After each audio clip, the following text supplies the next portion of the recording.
Hello, hello, and welcome to the Joy of Connection. I'm so happy to see you this evening. Glad you can join me.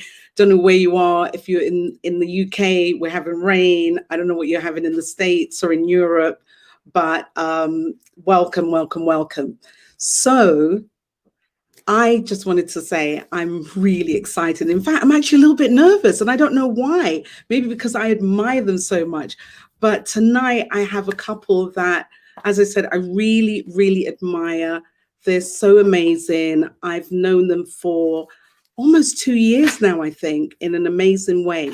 And oh my God, I'm so excited. So I am going to bring them on. But before I do, I just want to say thank you to everyone that sent me so many wonderful birthday wishes, flowers, messages. I mean, it was like 48 hours of joy. So thank you so much for everyone who sent me all those messages. But back to what we got to do tonight, and let's bring on the amazing couple, Lindsay and Daniel Plantin. Hello. Oh my God, I'm so happy to see you. How are you both? Yeah, very good, thank you. Lovely to be on. Thank you for having us. Oh, so happy to have you. I mean, I know it's been like such a rainy day. I'm assuming you almost swam home tonight, right? On and off. Yeah. On and off. So let's get started. Let's let the audience know a little bit about who you are. So can you just tell us where you both live and where you're both from? So I don't know if you want to answer that piece by piece or how you want to do that. So you go first. Yeah, so I am a Southern softie. I grew up in southwest London. So as a little boy, went to school there, and currently we now live actually in Northampton, which is just over an hour and a half up. And yeah, that's where we currently live and have our family. But my home, my roots are in southwest London. That's where I grew up, went to school, everything, and that's kind of where my heart is a little bit. If I'm honest with you. So. No, I'm a North London girl. So. Nice. And Lindsay? So I grew up. Was born in England, but grew up in France. So when where am I from? I have a mixed bag, but yeah, grew up in France, and then I've been in the UK for I think about almost 18 years actually. My gosh, so almost 18 years, and we're now in Northampton. So after some time in London, and then all over the place, and then Northampton. Great. So, yeah. Great. And so how did we all connect? Do you remember that fabulous day? I do remember. So I found this connection networking event in Leicester. So I thought, oh, that's not too far. That sounds good. And so I thought I'll just call just to make sure. And so I called and got through to the lovely Michelle. And I immediately thought, oh, this is going to be fun. And so we just had such a lovely chat. And then when we did meet, it was an immediate hug. And I just thought, oh yeah, I'm going to love, whatever interaction I get to have with Michelle. whatever that may be. And I didn't know at the time how much interaction I'd have with Michelle. And it was so lovely, just so natural, instantly connected. And just I think salsa was also realized that we both loved salsa, and I thought, oh yes, we're gonna definitely go and have some fun. And then from there, and I think Michelle's, I love the vivacity and the enthusiasm that you bring to every room. So that's always been really, really lovely. Thank you guys, appreciate it. And we're getting lots of hello guys. We've got Aura here, we've got hello commented, but people come and comment as we go along. So tell me, how did you both connect? So we met at one of our church events in Bournemouth, and we were with a bunch of friends, and we had a mutual connection that Daniel played football with my best friend's brother, and so I did the grown-up thing. I saw Lindsay and I was like, whoa. So I went and told her friend that I thought she was really hot. And I said, don't tell her. Keep it to her. And of course, she told her. And I giggled like a schoolgirl. And so that was it, really. Yeah. And then we had a whirlwind 5 dates, didn't we? Because Lindsay was going to go to France and I needed to make an impression. So I was like, what can I do? So I asked her what her favorite color was, and she said blue. So I thought, okay, I'm going to do something really big. So I got her and I took her into central London, and we went to where the London Eye was, and it was lit up in blue. Luckily, not that I had made it light up in blue. And because Lindsay was a school teacher, I said, right, I'm going to give you an object lesson. And I gave her one blue rose. And I said, if you don't be my girlfriend, this is what your life can be like. And I said, however, if you are my girlfriend, and I opened this box with loads of blue roses, blue sweets, blue everything, lettuce because of your food. And then we had our first ever kiss on the bridge overlooking the London Eye, all lit up in blue. And luckily, I kissed all right. Daniel's quite good. Like, oh, you won't giggle after all. I love that. That's very very impressed. I'm very impressed. Oh, Daniel is a fierce romantic. I've had to up my game because Daniel has been since the beginning, obviously from this beginning, really thoughtful, and just I love it. You have very thoughtful out there, Daniel. You might be getting some questions on some tips. Be wary. That's wonderful. So then romance isn't dead after all. It's at least in Northampton it is. I love it. So tell me, the joy of connection is about connecting, and I love that story of how you connected, because that sounds like, that blue electricity connecting you, and then you were just like, it's got to happen, let's move it forward. So tell me, the other part of what we look at here is self-love and self-care. So what do you guys do for yourselves? I'll start with the romantic. Daniel, what do you do for self-care? Well, I'm very much a people person. However, I am very comfortable by myself as well. I've got a number of hobbies. Marine fish, remote control cars with my son Joshua. I've got some great friends from school that I still love to hang out with. We love to just literally watch old movies together. I'm very much an 80s boy, so we like to just hang out, get together, reminisce about the old school times. But certainly when it comes to self-care, I do fall into the category of I'd rather guide other people. And that's why it's good having Lindsay to remind me that I need to look after myself as well. And certainly as we were in our work, one of the things I've really seen is that so many people always look to what they can do to help others, but totally forget about themselves. So I need to maybe listen more to my own advice. But certainly I have a lot of hobbies. I collect movie replicas, life-size movie bust. Poor Lindsay, when we were in the early part of our marriage, we had a 6'2" alien statue in the living room, which I imported from America. I have quite a few hobbies that I love and enjoy, and football as well is a great one for me. I think that's definitely a great release to go and do that and play with friends. and I do think that. you're also good at python chasing. Yeah, we did. We recently got a snake and it escaped. Yeah. 5 hours later, it was found. Oh my goodness, that is a Now story. a lot on it. And back in its house. Yeah. Mhm. That's the story you're going to have to tell your grandchildren, because that's a great Absolutely. Oh my gosh. Oh, But yeah, one of the things I think that Daniel also comes away kind of fed is just having really deep conversations. So I'll often just hear him just chatting on the phone to his brother, or any really close friends, and then he'll come off the phone and be like kind of buzzing, and it doesn't matter what time it is.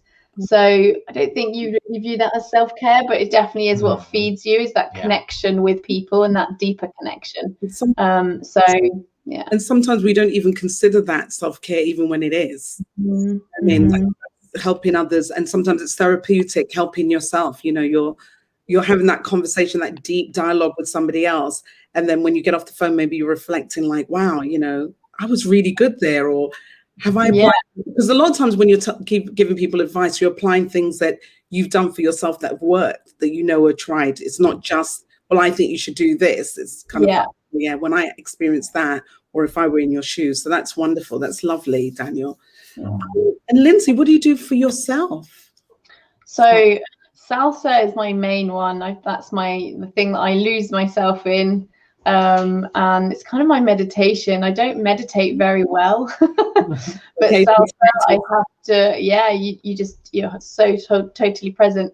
So I'm missing that quite a lot lately. I have.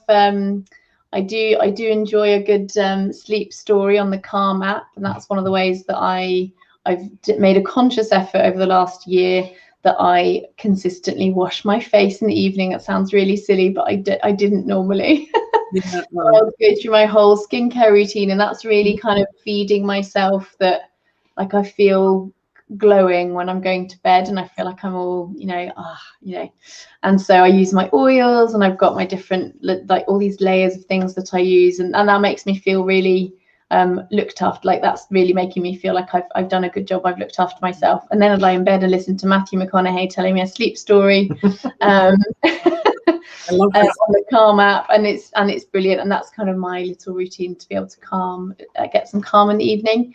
But I love bike rides, and I just love being in nature. I've recently started wild swimming. I've done it my whole life. Can you tell me that again?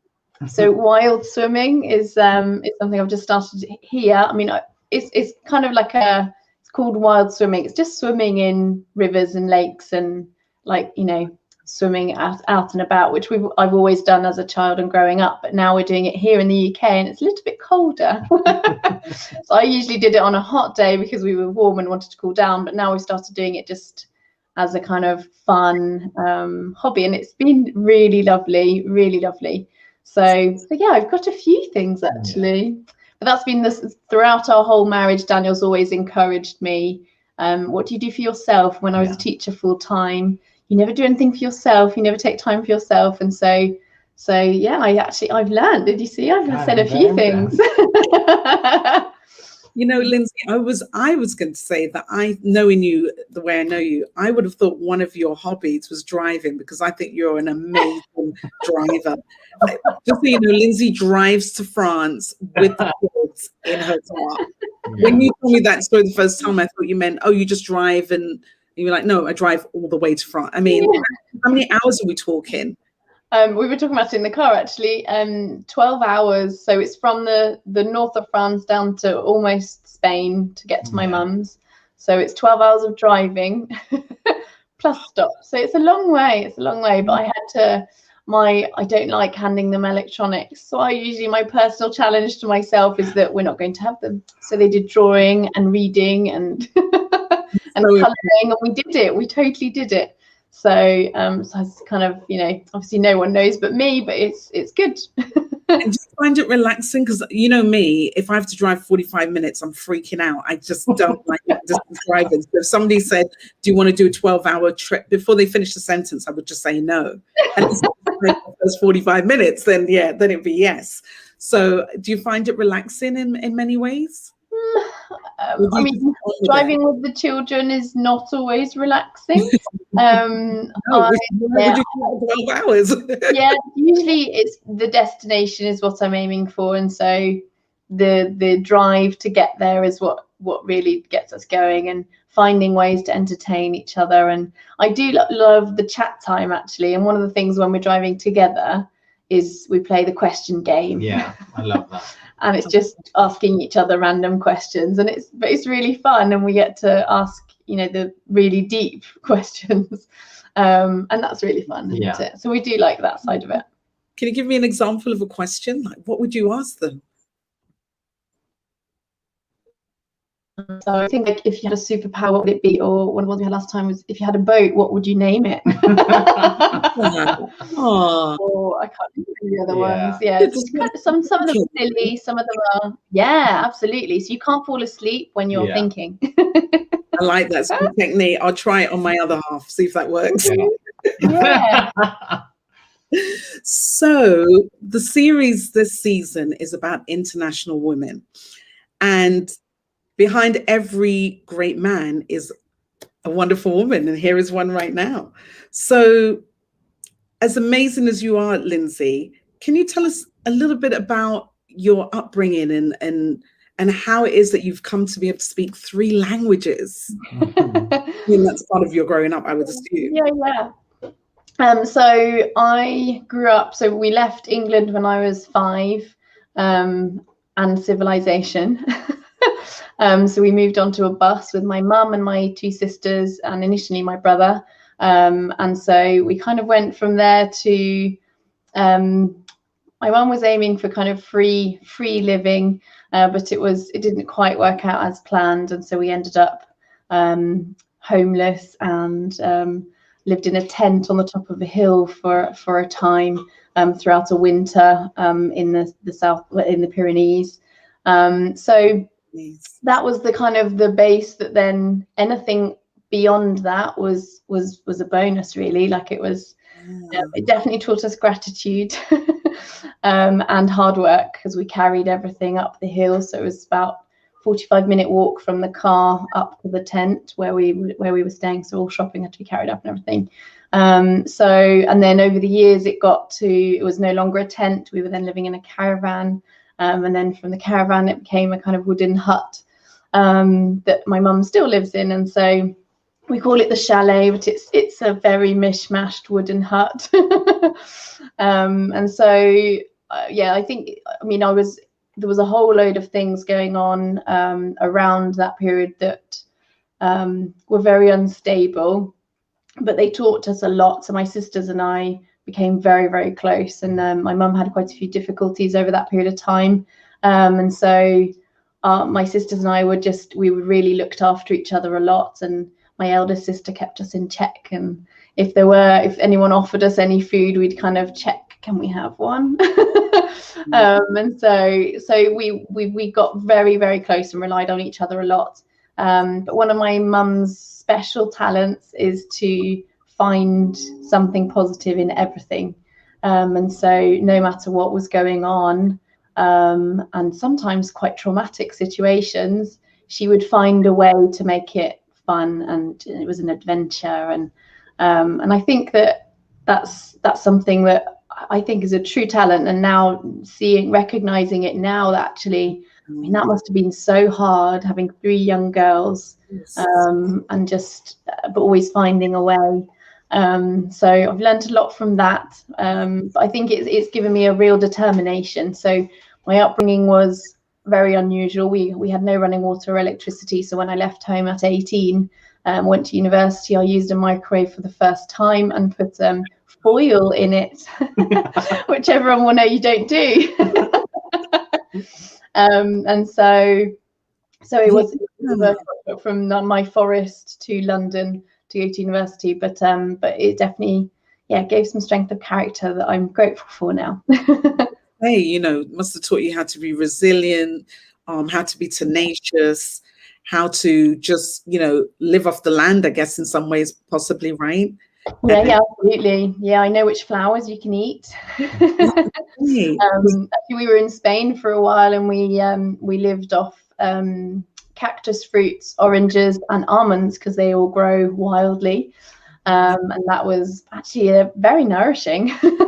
So we definitely learned to eat what was available, and not be too picky. And just a sell-by date is not that important. So you didn't buy into some of these. Well, actually, it's a question. Would you say that how do you feel about these first world problems, sell-by date, before dates? Yeah, I think to be honest, we are quite easy to forget. Like we can all get quite complacent, and I do kind of sometimes giggle at some of the things that I find frustrating. The way my was before, and so the Wi-Fi is not fast enough. Babe, can you sort it, please? There was nothing, and so I think we can forget very quickly. But I still do have that approach to sell by dates, and if it smells okay and looks okay, go. Tastes okay, it's okay. That's my philosophy. My partner, on the other hand, looks at me sometimes. Yeah. So my mum we used to get food from kind of the bins at the back of big shops, because as soon as they're out of date, they have to go in the bin. So my mum would get them out, and then she'd have a look, smell, test. Yeah, this is fine. Here you go. And so right. So I think that's really wonderful, because it's taught you some really great and important skills, and I think that in itself is something great that you can pass on to your children as well, right? Just to be more aware, because I think that's part of what we've lost, that social skill of awareness of what's going on around us, even though we're living really well, maybe, but what else is going on with our neighbors and people in the area and worldwide. So that sort of brings me a little bit to Daniel and some of the amazing work you've done. So I know that you spent some time in Africa. Can you tell us a bit about that? Yeah, it's really amazing. I mean, you can obviously hear from Lindsay. She's had a real humble kind of upbringing, and I think that's one of the things that attracted me to her. Fortunately, I've never wanted or needed for anything like that. I've always had a roof over my head, food on the table, never even thought of it. Went to schools and what have you, and meeting Lindsay to see how grounded she was and not materialistic was just, it was just so wonderful. So for me, the opportunity, I never really believed in God or anything like that. I thought people went to church because they were scared to die, or they were simply there because they had to go because their parents forced them, or it was a social thing. So I was very kind of anti any religion. Then was introduced to a church and tried to prove it wrong, failed miserably, had a really amazing experience that kind of just made me go, wow, this isn't it, there's more to it than that, and joined this church, and then had the opportunity to serve what's called serving a mission, where for 2 years you pay your own way, you leave behind everything. I quit my job, sold my car, got together almost £10,000. They paid for the rest, and literally for 2 years went to South Africa. It was a real difficult thing for my family. They were like, what? You're disappearing for 2 years? And I'm like, yeah. And it was the most incredible experience for me. I literally went from leafy Barnes, southwest London, to Botswana, which is, I tell you, very underdeveloped. The places I was in, I remember so vividly that first morning having a cold shower. There were cockroaches and scorpions all over the place, and I was thinking, what have I done? But fortunately, I was with a wonderful, wonderful man called Unati Mahaluba, and he took me around. We went out getting to meet people. We're in the townships. We got to meet so many wonderful people, and I spent 6 straight months there. And it was absolutely incredible. I met so many wonderful people. I had so many wonderful experiences, and then fortunately then got to go to the Johannesburg area and work in and out of some townships, one in particular called Muncieville, which was one of my favorite places. I got to live and eat and be around people in townships, felt so welcome, played 50-a-side football matches, moved shacks around. Yeah, you put a football down in a township, I tell you, amazing. Met some absolutely incredible people. Also got to go to a very small country called Lesotho, which is that was quite a heartbreaking country, if I'm honest with you. We went to a number of orphanages there and tried to help out, and there's no hope for so many people there. Like the best they can ever experience is learning to speak English. That was the peak. And it really humbled me just to see so many things that we take for granted. And what was nice, I've always been someone who kind of chops and changes. I see something, I'm like, oh, that looks really good, I must do that. Oh, that looks really great, I must do that. This was the first thing I actually really saw through from beginning to end. And it was a real springboard for me, I think, for everything. Gave me real confidence in just everything that I did, and I met some of the most amazing, fantastic people ever. And we did fortunately get to go back, which was really nice, to go and see some people. I've subsequently been back again. I've got a massive place in my heart so if ever I hear anyone with like a South African twang, I'm like, oh, fantastic. And Lindsay laughed the moment we got to the airport. I was there with my special handshakes, Dumela, you know. Lindsay's like, hey, what, Baba, what have you? And I just loved it, and I got to go to amazing football matches, Orlando Pirates versus Kaiser Chiefs, you know, going there with my face painted in my vuvuzela and having an amazing time. So I love South Africa. I love the countries I went to. Botswana is one of the most beautiful places in the world. It's just amazing. And yeah, it was a real springboard for everything, I think, good in my life, if I'm honest with you. So yeah, I'm really grateful I did that. And it was preparation to be able to survive going and staying at my mum's. Oh, yeah, that was excellent. Got the t-shirt. Yeah. Exactly. Yeah. Yeah, you'll laugh. I actually tested when we were dating before we got more serious.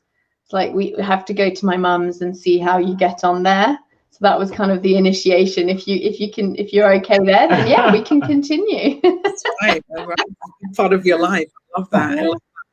So Daniel, tell me, how did you feel when you came back? Do you remember that feeling, or maybe the feeling you had when you left and the feeling when you arrived back home? Yeah. Do you remember? Well, I was definitely not sure what to expect, because funnily enough, actually, the day before I received a letter to say I was going to go to Johannesburg, I had watched a TV program on the world's most dangerous cities, and number one was Johannesburg. So you can imagine when I told my mum, I'm just going to South Africa for 2 years, see you later. She did find it really difficult, to be honest. But fortunately, you know, she was like cool in the end. And I think I wrote to her every week. I would send photos back. I would do all that. So sharing all the positive experiences that I had. But to be honest, leaving, I didn't know what to expect. I was nervous, excited.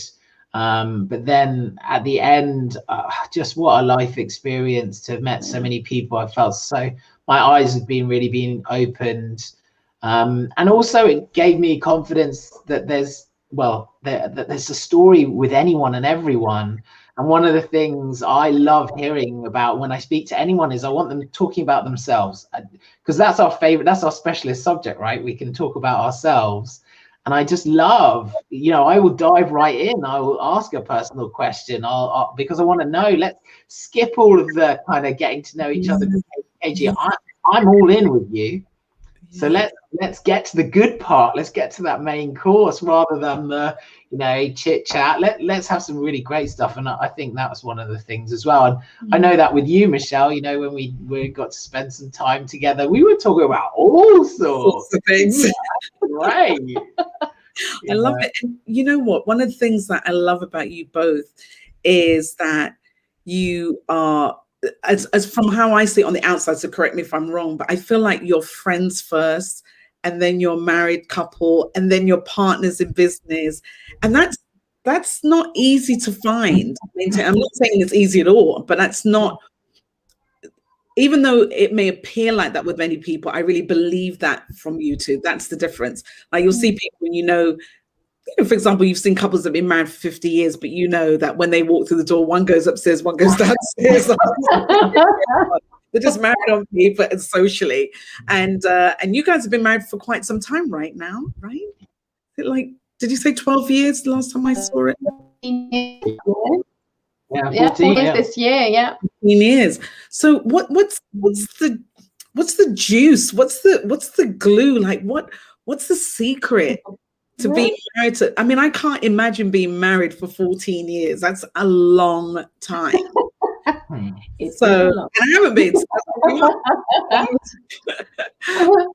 I think one of the things that we did at the very beginning, we decided that we were going to have lots of fun together, and we have had fun right from the beginning. I mean, Daniel makes me laugh more than anyone else, and and I love that we've had all these experiences, kind of crazy experiences over the last 14 years, and many of them were before we had children, in the first kind of 6 years of our marriage, because we traveled loads, and I was a teacher, so pretty much every school holiday, well, at least 2 in the year, we would go off traveling to just explore. We both love new places, and we learned to scuba dive. And I think if we do something, I think one of the things is, if we do things together, then you have common ground, you have common experiences. And if you stop doing things together, and we definitely had a phase where we were just too busy with, or just kind of distracted with the children when they were really little, and it was all quite intense, and we kind of didn't create that time. So we could see it. We could see that actually we've kind of forgotten that fun that we had. And so I think that is so important. We've started again. Daniel got us to do a family salsa lesson the other day. Yeah, that was really fun, and it was just. I think it's also really good for the children to see Daniel and I having fun together, and that we like to dance together. And just sort of what I like to say, seeing love in practice. Absolutely. Like, we can all talk about how much we love each other, but if you're not showing it, then it's just a conversation, isn't it? It's just a dialogue. Yeah. When your kids see it, they'll grow up and they'll go, oh yeah.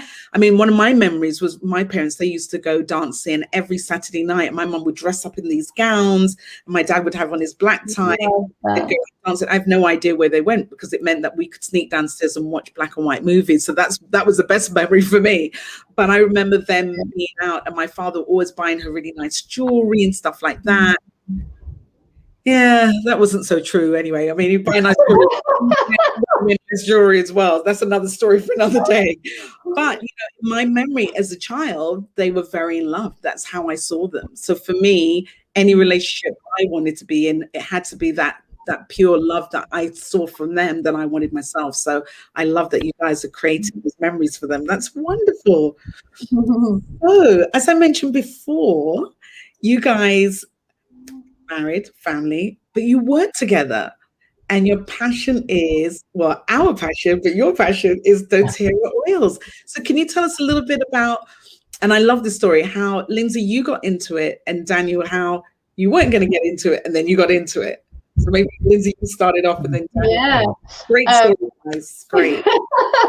So I started using these oils more. One of my best friend introduced me to them. And it was more targeted towards our son. I was pregnant at the time, very heavily pregnant with our second, had some pelvis issues, so I wasn't walking very well. And so she then started telling me about these oils. And at that point, my limit for new information or trying anything was kind of up here. And I thought, I don't know. Anyway, after she was born, she gave us some more oils, and our little baby got tonsillitis. And so she gave me some oregano essential oil, and I rubbed it on the soles of her feet, which at the time I remember thinking, what is this going to do? And so that was the first step. We cleared the tonsillitis within 24 hours, and there was no more temperature, and she never had it again. And she never has had it again. And I didn't realize how rare that was, that once they've had it, particularly that young, it can often become something that's recurring. And some of my friends' babies had that kind of every month. And so that really opened my eyes. Actually, my mum's kind of hippie voodoo oils that she's always used, that I kind of thought, well, they're her thing, because she's that way inclined, but they're not really very sciencey. My background is in science, maths and science, so I like to have that scientific background. But actually totally grounded in it. Yeah. And so then from there, it kind of built up, and I started using them when headaches would happen or for digestion. And then just little by little, we used them more and more and more. And then she said, oh, I'm going to do this as a business. Do you want to do this with me? It's going to be really fun. And actually, Daniel was the one who said to me, how gutted will you feel if she's flying with this business and you're left behind? And I was like, that's so true. That would be terrible.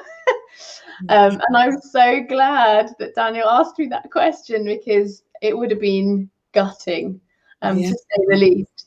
But I'm so grateful that actually then from there, I used them more and more. I then started teaching classes and sharing them with other people. Daniel called it my hobby. You asking what I did for fun? Well, apparently, according to Daniel, this is what I did for fun. But it just grew from there, and it's just become, it became a kind of budding business. And then Daniel's work, so he would start a company, and then he kind of thought, well, yours is kind of going all right. Maybe I'll just join you.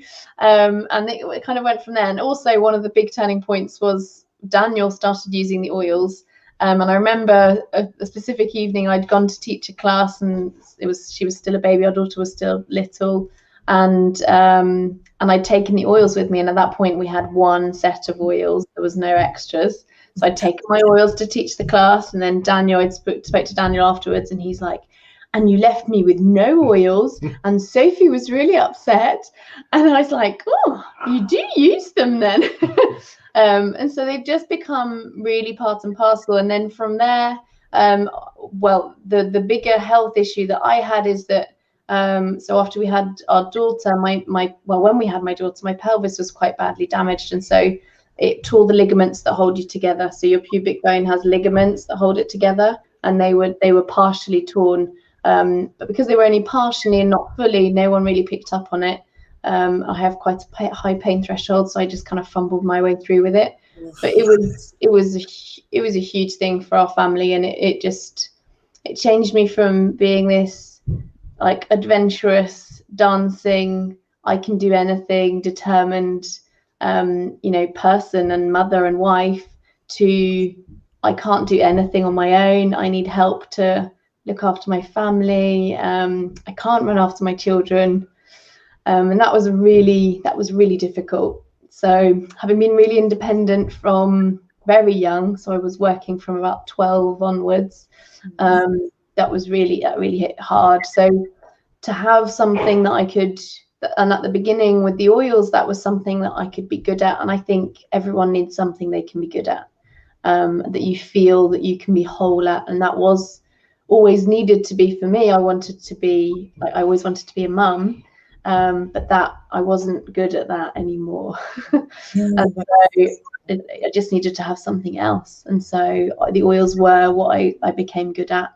And thankfully that was the case, because they fixed me. Yeah. Incredible. And I remember the first time jumping on I went onto the trampoline with my son, who was 4 at the time. So this was 2 years after our daughter was born. And he said to me, Mummy, are you okay? Is it going to hurt your back?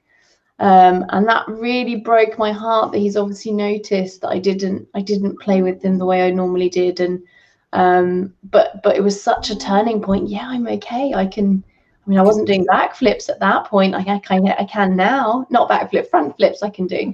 But I wasn't at that point. But I was there, and I could stand for long enough to take them to the park. And so that changed everything for us. And that was, going from Daniel pushing me in the wheelchair, or wheeling myself with my little one on my lap, and my son getting things off the shelf in a shop, to dancing again. And to the point where we then had another baby, which was what we'd always wanted, was to have 3. But I'd always visualized that we would have 3. And so that's what these oils have done for me. And so for me, hope is such a big thing. And I meet people all the time who've lost hope that they'll be able to find themselves again, whether it's because of pain or, depression or, there's so many things that people experience. And so to be able to bring hope back, someone gave that back to me, And so now I love that this is what I can do for other people, is to give that hope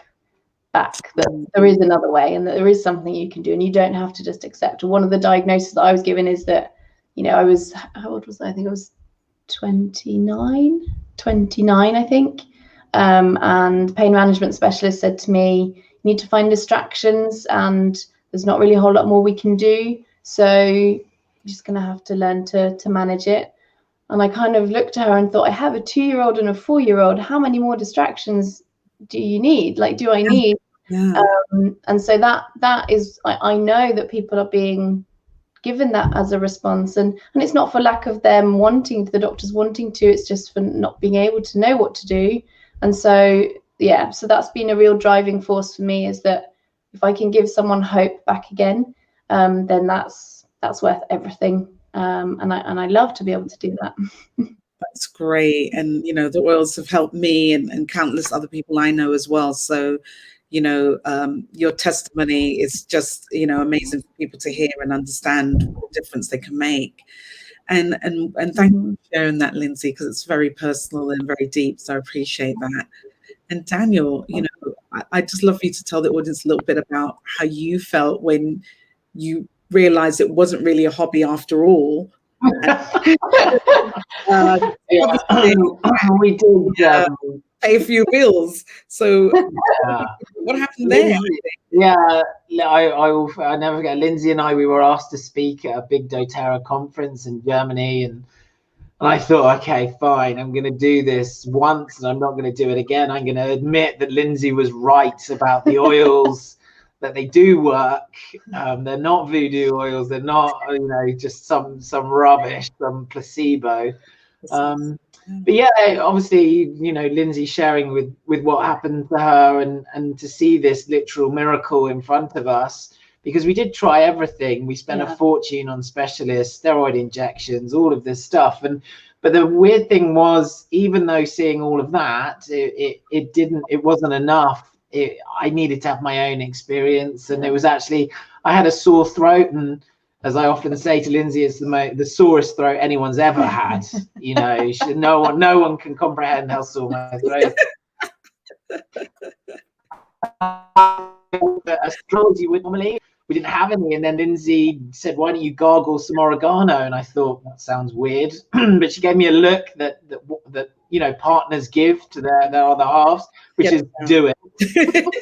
So I chose my battle. I thought, I'm not going to battle this, I'm going to do this. And gargled oregano is absolutely disgusting. It is. And then, unfortunately for me, about a minute later, my sore throat had subsided, and I was like, "Oh no, they work!" They work.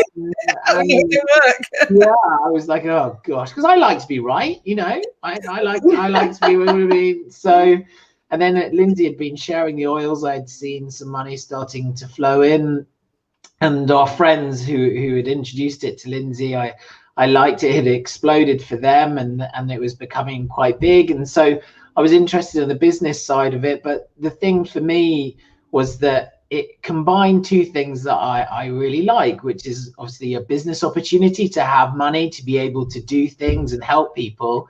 But then these oils, the way that it kind of works as a business model is that you try it, you find out whether it works or not, and then we can teach you and empower you.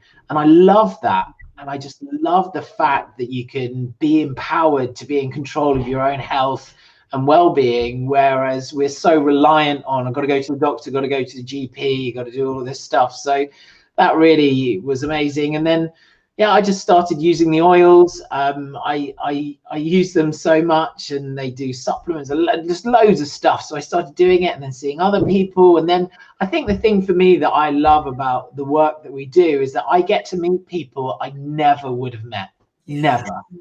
I mean, you are one of them. I can reel off countless names of women. And I think that's the thing. It is mainly women that share doTERRA. There are men that do it as well, but I am so inspired by these amazing women who are juggling other jobs, potentially children, relatives, you know, relationships, just so many responsibilities, but then finding time to share the oils with other people, build themselves a business. I mean, And that's what really excites me now, is just seeing this. And like I said, I mean, yeah, I heard someone just share natural alternatives the way forward. They certainly are. And if you've never tried them, try them. The worst thing that will happen is nothing, but I guarantee you something will happen.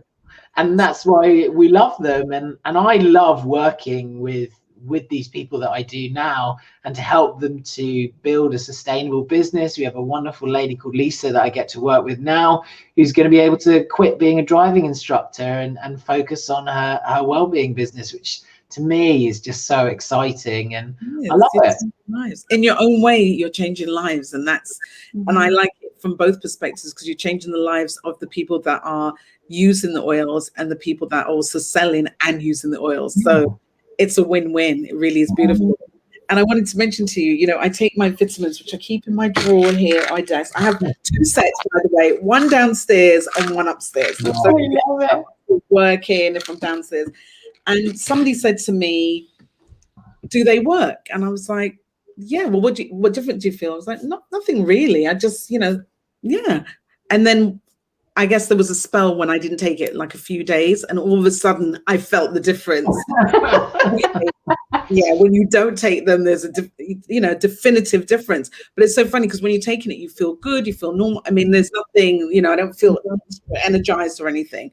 And what I love about it is sort of what's happened with you and Daniel as well. With Roberto the other night, I was saying to him, oh, I'm not feeling good again. I think it's my chest. And he said, I think it's your stomach. And I said, do you think so? He said, yeah, I think it's your stomach. He said, where's that oil you take for the stomach?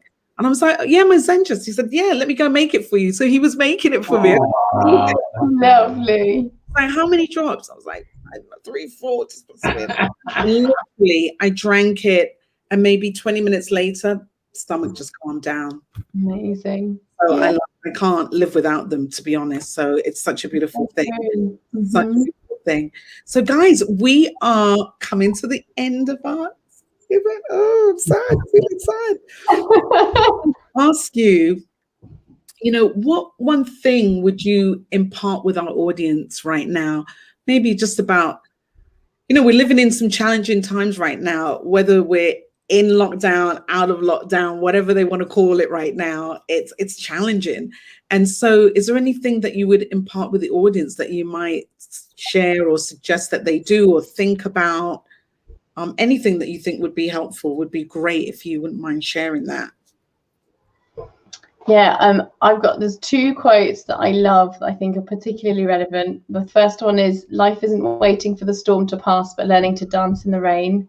And that had a whole connotation, you know, the dancing part as well. But that's one of my favorite ones, is finding a way to dance in the rain. And for me, the wild swimming is part of that. I needed to find a way. I can't go dancing. I'm going to have to go swimming. So find a way to dance in the rain. We are in a bit of a storm right now, but it can be a storm that can bring us other things. And the second one is don't ask what the world needs, but ask yourself what makes you come alive, and go and do that. And because what the world needs is more people who have come alive. And I think that's what I think I just love to be able to say. I mean, one of my things that I love is chocolate. So I do a lot of chocolate making with the oils and things. And so it's finding what makes you come alive, what lights your fire. So that would be my challenge, is find what does light your fire, makes you feel alive, and go and do that, because we can always find something. Maybe it's reading, maybe it's painting, maybe it's, I don't know, stone art, whatever it might be. There's something that we can do, and it doesn't have to cost money. It can be, you know, but something that makes you feel alive, because otherwise we can very quickly, particularly at the moment, you can kind of go down this slope of slippery slope of everything's, you know, difficult, everything's scary. So, you know, you don't feel that way if you're raising that, you know, focusing that energy on something that makes you feel alive or come alive. It doesn't, those things go away, and they just disappear into the background. They're just background noise. That's right. That's my advice. Yeah. And Daniel, anything? Yeah, I just got 2 things to share as well. One is just act on those promptings and instincts that you have. My brother's getting married tomorrow, Is he? Yeah, so we're down here, which we're really excited to be part of. He had a feeling he needed to get onto a train, but he wanted to go and visit his mate. But he thought, no, I need to get on this train to go home. He got on the train, and there was a girl who had hiccups, and he went and spoke to her and said, oh, if you hold your breath, you can get rid of the hiccups. Well, they're getting married tomorrow. They have 2 kids. 10 years ago. 10 years ago, he could have gone and seen his mate, but he listened to that thing. And I think we can be brave, you know, sometimes to follow that thing within us, whether you believe in God or not, or a great spirit, whatever it is, or even just fate, you know, just go for it. What is the worst? The worst thing you can do is nothing. Yeah. So be brave. And the last thing is just to remind your audience who are listening, you are amazing. You are incredible. You have amazing potential to achieve almost anything. We're incredible as human beings. The chance, you know, to be alive at this time is amazing. Real difficult. They're all out there that want to help, and together you can really, really achieve anything. And Lindsay's an amazing example of that. And you mentioned, like, you know, what's one of the things that makes your marriage good. I recognize how fortunate I am to have Lindsay in my life. I really feel I've batted well above my average. I'm delighted about that, you know, and it's never, you know, and that's the thing. I just think act on those chances that we have, because you could meet that person that changes your life. And I certainly did with Lindsay. I know my brother has, and I'm excited for what lies ahead. So yeah, thanks for having us, Michelle. It's lovely to be with you. Well, I just have to ask you, what's your favorite oil? Oh, go on, yeah. Well, mine is actually a limited edition one. You can see this is beautiful. You can't do it. Let me see if we do that. There you go. Right. It's written beautifully. Yeah. This is really, it's got sense in it. Love it. It's a real uplifting one. It's got things like bergamot as well, which help with self-confidence. So that's why it's also beautiful. And what? And I've got two: Wild Orange and Balance. This is Balance here. Balance is the one, and my children recognize this now, that if I start sniffing, I usually have a diffuser bracelet or necklace on, and I'll put the oil on there so I can smell it at any time. And if they see me sniffing, I heard my son explaining to my daughter, I think this was quite a fair few years ago, so he's probably about 5, Mummy's just taking some deep breaths because she needs to calm down. So Balance is my Mummy Don't Lose It oil, and Wild Orange is my sunshine in a bottle. So when the sun is not shining outside, I can still lift my mood with some Wild Orange. So they're my 2 favorites. I think my favorite will always be, Motivate's one of my favorites, but Cheer, I don't know where I put it, but I was using it, but I use it as a perfume most days, so I can't get enough of it. And I can't get enough of you too. You guys are amazing. I love the love that you have, the love that you share, the enthusiasm, your kindness and your generosity would be remiss not to mention. And I know anybody else that knows you would agree with me 110%. So thank you so much for coming on tonight. I love you both so much. You're amazing couple. Thank you so much, Michelle. Thank you. And have a great wedding tomorrow. Great time, guys. We'll see you soon. See you soon. Bye. Bye. So thanks everyone for joining us. Oh my goodness, aren't they a great couple? Honestly, I know you're probably thinking I'm just saying it because I know them, but they really are. What you see is what you get. They're adventurous, they're tenacious, they're hardworking, they're loving, they're generous. I can't give you enough words. And they sell doTERRA oil. So what else could be more amazing than that? So guys, thank you so much for joining. It's been another great night. I love all your support as usual. And as I always say, be joyful, be connected, and shine your light. Good night.